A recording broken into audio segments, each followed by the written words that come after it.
Welcome to the finals, sponsored by Football Index. Now, this does what it says on the tin. We're going to look at the 4 big finals coming up over the next couple of weeks. We've got, of course, the FA Cup final, the Championship playoff, and those 2 big European clashes featuring all those English teams, of course. Oh, and I'm very pleased to welcome today Joe from Football Index. Hello, Dean. How are you? How are you? All right? I'm good, mate. Cheers. Looking forward to this? I am, mate. Yeah. Now, you're going to give us a correct score for each match as well. I'm going to give it a go. Yeah. And you're going to talk us through a bit about how Football Index works as we progress. Yeah. As well. I just want to try and get across how Football Index works, how it's going to work in context of these finals, and the players that you should be looking out for in each game, the players that you should potentially be buying for your portfolio as well. Brilliant. Okay, so we'll get started with the FA Cup final.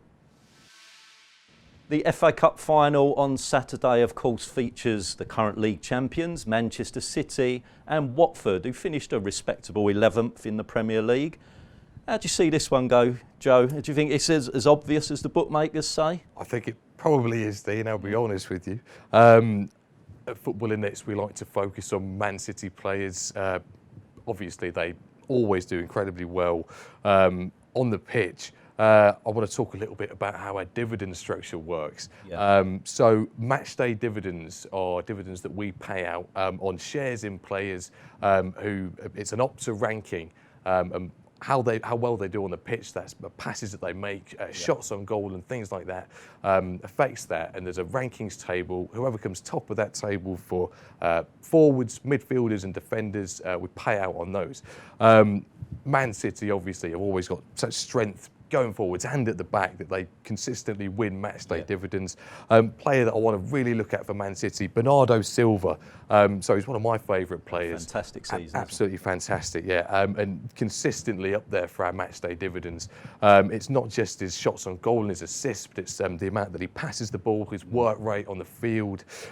He plays the most minutes out of any Man City player he has done this season. He's always Pep's first name on the team sheet. Yeah. So for me, Bernardo Silva is the guy that will take Man City through and make sure that they win this final. I'm almost 100% certain that they are going to beat Watford.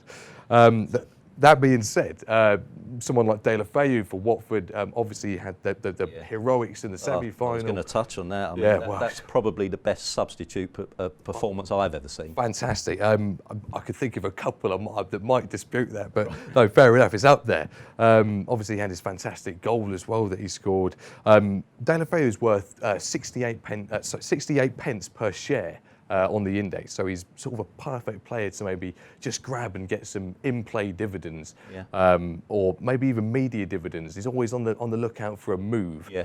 So we pay out on media mentions, positive media mentions as well.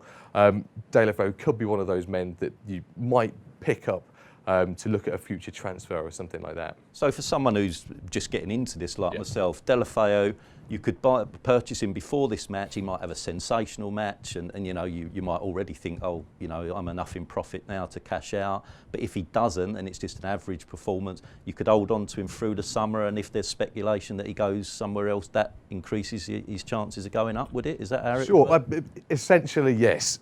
We don't actually pay out on match day or in-play dividends on the FA Cup final. We pay out on the top 5 leagues, the Europa League and the Champions League as well. Top 5 European leagues, that is, so Premiership, Premier League, Bundesliga, La Liga, Serie A and Liga. So we don't actually pay out in-play or match day in the FA Cup final. That being said, I still do think De La Feu is a good one to pick up, because any interest that he generates from a good performance in the FA Cup final is going to really push his media presence. And I think he's definitely up there for winning media dividends, which we pay out on every day. And over the summer as well, I think it's from June 1st, we'll be paying out on the top 5 places of our media rankings when we usually pay out on the top 3. All right. So there's a big chance to be winning some media dividends. So I'm going to put you on the spot. Sure, okay. Correct score. I'm going to go for 3-1.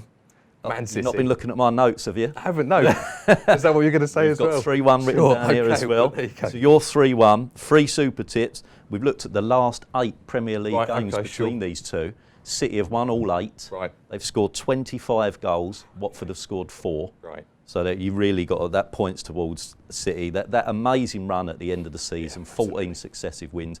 But what impressed me the most, I don't know if you saw at the end of the game when they'd beaten Brighton, they're celebrating. The first thing Vincent Kompany said above anything else was, "We've got to win this FA Cup." And I thought they're not even going to switch off, at all. So we're firmly behind. We agree with you, 3-1 City, but we do like both teams to score as well in this game. Yeah, I think I'd agree with that. Yeah. So we're both Manchester City to the FA Cup final.